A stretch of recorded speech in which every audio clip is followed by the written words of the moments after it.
that you could possibly have in your educational opportunities. I'm also joined by Mark Rampersant, the Chief of School Safety, a very important role to keep our students safe here for the Department of Education. And our superintendent has joined us, and Councilmember Nancy Nurse has joined us. I want to thank her as well. So I'll just give a few reflections. We got our teachers here, we have our students, but also I was on a journey for well over a year when I was trying to figure out what was happening to our young people, especially after COVID. You know, there was this detachment. A lot of young people seem to be dealing with mental health crises and depression and anxiety, and life was getting really hard for them. And I wanted to find out why. I've invested enormous money from the state level in mental health, you know, making sure that our schools have access to this for students, but there's something deeper going on. So I started going around the state, traveling to every corner of New York, gathering students from all levels and teachers and parents and PTA and school administrators and principals, and I wanted to ask the question, what is going on in our schools? And I quickly came to the conclusion that there were severely negative impacts on young people's mental health in classrooms when they could not put down their cell phones. Literally, it became an addiction. Mm-hmm. And I knew this because I had a gathering of middle school students once near Albany, and she was telling, one young woman was telling me, there's so much pressure all day. We have to check because we might be getting a notification, or everybody might be meeting in the girls' restroom. I can't miss out. Or they might be planning a party on Friday, and I'll miss that too. Or sometimes they're mocking out what I'm wearing, and I need to know what they're saying. And so there was so much stress as she was describing it to me. And I said, well, why can't you just put it down? And she said to me, and I took this to heart, you have to save us from ourselves. We can't do this alone. So I'm a mom. Young person says, I need your help. You've got to save us from something. I'm there. I'm on the front lines. And I realized there was this addictive device that held their attention throughout the day, kept them engaged and disengaged from the teachers. And then we did a survey of teachers. What's going on in the classrooms? 72% of teachers across this country said that because of cell phones in classrooms, that they were no longer making connections with their students. It was harder to teach. And for teachers, this is their passion. They want to have a personal relationship with each student starting in September, but certainly deepened by the end of the class year. And I heard one teacher said, it's just frustrating because we've lost that, you know, the individual fulfillment a teacher gets from making that connection, because they couldn't compete with TikTok dance videos and all the exciting things going on during the day, right? So I said, okay, let's find out some more about this. So what I did, brought that information back, I did a full report on it, and started conversations in the state legislature. And it was a tougher haul than I expected, because there's a lot of opposition. As I said, we need a statewide ban. We cannot have this anymore. We have to save our kids. We have to reset to the way it was before cell phones were allowed in schools. And we had some parents who said, no, I want to keep that connection during the day. I'm going to worry too much. And we had school boards that said, you know, I don't want to take on the fight with the parents. And the teachers were saying, I'm not so sure I want to be the enforcer. And everybody had a reason why we should not do this. And I said, we're doing it anyhow. We have no choice, because our young people desperately need the adults to take the heat.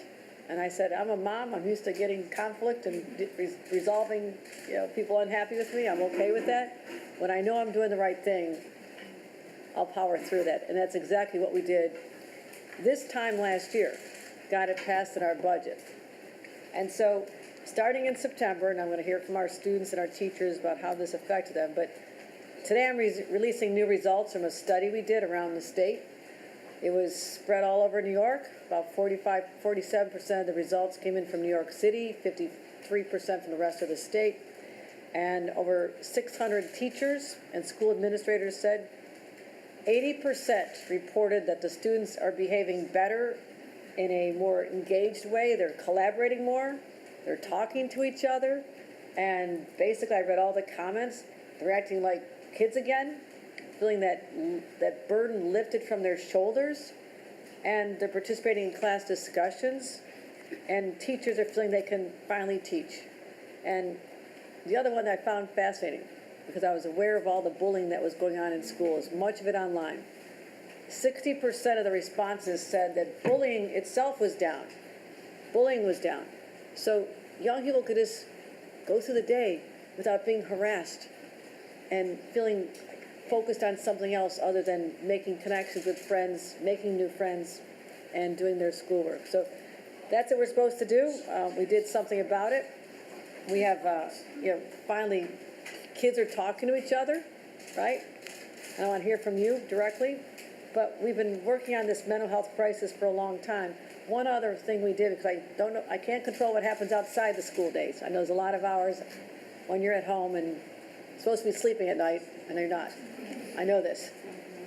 We passed the first in the nation legislation to crack down on addictive algorithms that are fed, where you're bombarded all day long with notifications you didn't ask for, even during the night. So we came up with some really, really strong language to make sure that we can be the first to protect our kids in that space. So it's like we're having a dance party over there. That's the school music? Next class. Yeah, it's the bell. It's the bell. That is the coolest school bell I've ever heard. They dance their way to When I was going to school, we did not have cool school bells. Not good. Yep, that's exciting. Wait. We go fast? They dance their way to class usually, or Somebody dances on the way run. to class? All right, you guys ready? Show me how you dance on the way to class. Is Or that run true? when it's ending. All right. Makes me feel happier, that's for sure. But, okay. It's fun. Hard to ignore. It's fun, yeah. Let's ignore it. Yeah, I think the objective is not to ignore it.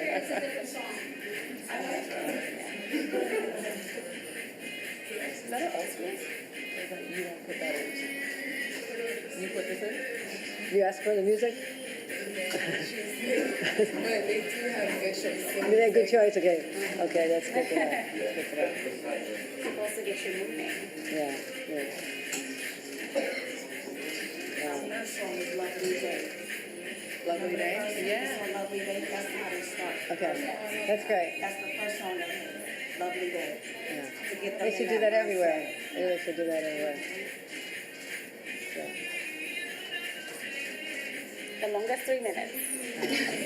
Sometimes I'm like, okay. 3 minutes transition. Things happen. Well, I hope no one's late in class because we had to turn off the music, but I wanted to talk about what we're doing. We're the largest state in America to have a bell-to-bell cell phone ban. And that means no devices all day long. There's a lot of people wanted us to say, well, what about during physical education class or during lunchtime? Or I said, no, because then all of a sudden the bad habits will kick in. At lunchtime, people should be talking to each other and not, again, staring at a device all day. So we're focused on the addictive algorithms. We're protecting young people. We've got new legislation. I won't spend any more time on that because I want to hear from you. But before I kick it off to the conversation, I wanted to ask our school safety officer, the chief for the entire school district of New York City, Mark Rampersand, to give us some reflections on what your concerns were and what you're seeing now. So thank you very much, first of all, and thank you for being brave enough to make this decision on behalf of 1 million young people throughout the system. For us, it's really about the mental health as well as safety for our young people. We are, in fact, seeing less incidents regarding cell phones in schools. So you pointed out cases of cyberbullying. Right, we're seeing less reliance on young people utilizing cell phones to sort of harass each other, right? And the popularity that the cell phone sort of called for, who has not, right? The focus is back on class. The focus is back on interacting, the human interaction that young people have with each other. We are seeing kids talk to each other as they transition through the hallways. We're seeing them interact with each other in cafeterias in ways that we haven't seen in years. So this is bringing sort of a newfound happiness to young people who, for the most part, walked around with their heads down, right? And sat in the cafeteria with their heads down and not socializing. Well, we are seeing young people making friends, lifelong friends, especially young people who are transitioning to their next level of schooling. They are finding that some of their peers are going to the same schools that they're going to. So this is a happy day for us. We're continuing to monitor to make sure that we continue on this trajectory. But I applaud you for your bravery in making this decision to take on a task that many shied away from. So thank you very much. Thank you, I appreciate that. Well, I want to hear from our students. When you first heard that there'd be a complete ban on cell phones in schools, what was your first reaction? I feel like most of us were expecting it since phones have already been causing problems and many parents have been complaining about it. So it wasn't a shock to you, but Yeah. when it happened, what felt different? What was it like? I would say I agree with Miguel. It wasn't like really shocking to me because it was very expected because students do get in a lot of problems due to like social media, like being online a lot. So I feel like it was kind of expected, but it has like benefited us. Tell me some of the benefits. Anyone else? I've noticed a lot of kids talking with each other more engaged in conversation. A lot of kids playing sports with each other and doing productive activities. Making new friends that you wouldn't have otherwise made? Is that what's Yeah. happening too? I heard that one middle school student told me they made their first in-person friend ever. And that's a long time because everything was on, everyone was in their virtual world, right? What are you seeing?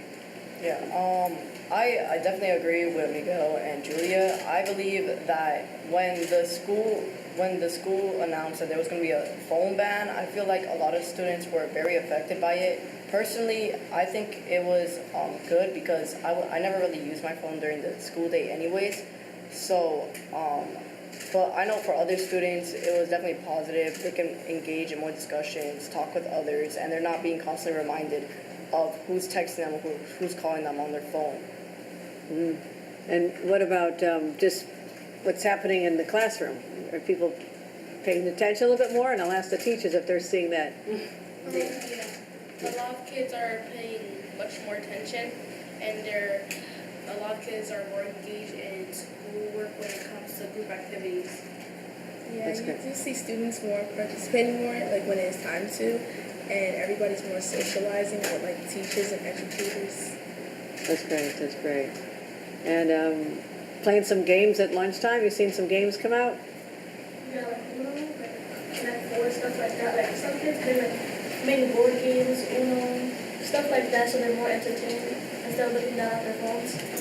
I heard that some students never saw a board game before. They had no idea what it was.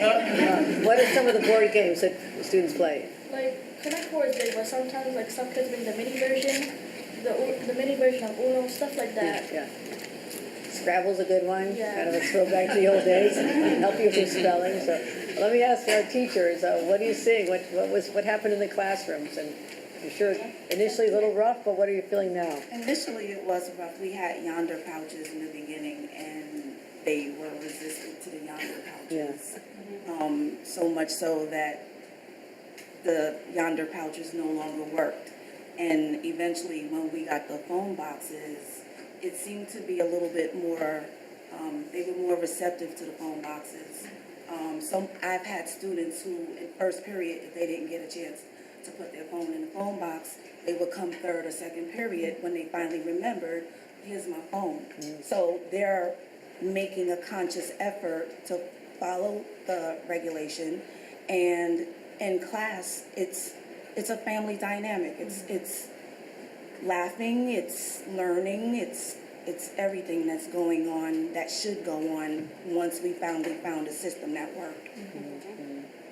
Any other teachers? Yeah, we've seen positive interactions. I mean, I teach 8th grade, and even the first few minutes of class last year, they used to just have their phones out during homeroom time instead of doing their work. So you had a few students actually doing homework while the others were on the phone. And it was a constant battle. Put it away, put it in your yonder pouch. This year, automatically they all come in, and if they forget, they tell on each other. I teach Jael, sometimes they go, hey, don't forget your phone, Miss Collado, so-and-so has their phone. I'm like, oh, you already know. So it got to the point that I don't even have to tell them anything. They come in, they put it in there, and any few minutes that we have before class, or even as they're lining up, they're just talking to each other. So definitely positive change. Yeah, I agree with that. It's definitely been more of a positive interaction engagement. between students and with teachers. We also noticed that it really pushed our students to think critically more. There's more focus and there's more attention in the classroom. It also allows students to be more creative, even with some board games and card games that is well known. But last year in some of our homeroom classes, our students actually created their own version of these games, right? And they were able to take those leadership opportunities. Even at lunchtime, our students choose to come up to do extra work in preparation for higher level exams that they may be taking. But then we also see students from different friend groups come together and interacting more at lunchtime. That's great, that's great. Anything else, any students we haven't heard from? I believe also that it would be better interaction between other people and the students because since there's like no phones during school time, they have better time to socialize with others and not just with the phone. Right. I'm gonna also say that with the phone ban, students have actually been more engaged in class, definitely, because when students are bored, without the phone ban, they would have just taken out their phones, but now class is like the only thing that will give them that. So you have no choice, you have to actually learn. Well, and that's a good dynamic for sure. And you don't appreciate this now, but learning simple things like making eye contact and working in groups with each other, those are all skills that for a decade our students in schools have not really developed because they didn't have to.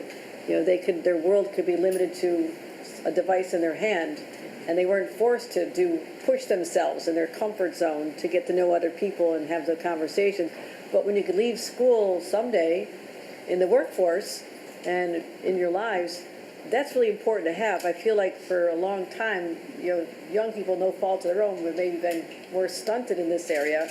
And I'm so excited that now in New York, as we lead the nation in this, and showing the impact of this, that our students will be more engaged, more collaborative, ultimately smarter because they're paying attention more in classrooms. So I think this gives New York State a real advantage in a competitive environment for jobs later because of what you're learning now. It doesn't feel like it now, but playing those games with someone else is an act that you're going to have to do someday in a work setting, like collaborate and solve a problem with each other and just having friendships in person. And so we're going to continue working on ways to stop the social media companies from literally monetizing and taking personal information and selling it. We ban that for young people. We also have a ban on, as I mentioned, the addictive algorithms from bombarding students, setting everything on default privacy automatically so parents don't have to try and figure it all out. Because as a mom, I know how complicated it is, and the kids will always outsmart us on these things. So we're going to just do everything we can to protect and just preserve, not your childhood, because you wouldn't consider yourselves children, but your younghood, the time of your life when you should be just freer and having friends and just being more carefree before you enter the rest of your lives. So any other comments from teachers or our students here? Okay. I got time for two. Go ahead.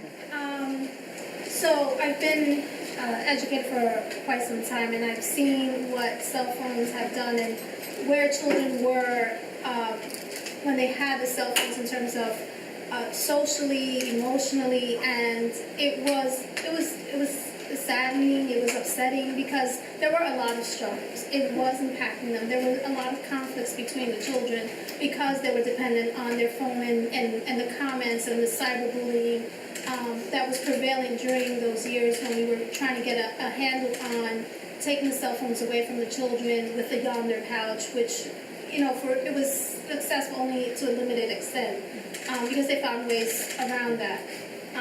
But this year, I must say that with the complete ban from bell to bell, it has been remarkable how well the children are doing in terms of engagement, in terms of socializing with each other, talking to each other, playing their games. I've seen games that I hadn't seen them before. I started seeing these little card games or stickers that these kids have, and they're trading them. And I'm like, wow, that's like a throwback to times gone. So it's been a pleasure, and it's really, thank you for the initiative. We have seen. When I think about everything I've done in almost 5 years as governor, the initiative that was hard fought, but worth the pursuit of it, that has had the most immediate impact. You know, we have a lot of policies, they take some time to go into effect. You know, we're going to build more housing, we're going to have universal child care, we're going to do all these things. But something that had the most immediate impact has to be this. Because within a few months, I started talking to young people, they started reporting a different experience altogether, and it was all so much more positive. So this gives me a sense of great pride to know that, you know, all of you are worth fighting for in this. And any students want to give a closing comments? A couple more? I would say that the phone ban is helping a lot of students because not only is it preventing distractions, but it's also teaching kids that there's a time and a place for using your phone. So it's preparing kids to learn how to use phones properly in the future. Excellent, excellent. Sounds like you learned that lesson well, or perhaps you even knew it. So another question you had? I was going to say that this phone ban, it is a really great solution because students are more engaged. However, I feel as though it's a great temporary solution for like the next couple years or so, because I feel as though this is a solution to a symptom. This doesn't target the root cause of why students are on their phone 24/7. So I like your solution of stopping social media becoming so addictive so that students don't want to go on their phone in the first place. That's right, because you're still bombarded with that after school hours, and that's why we changed the law.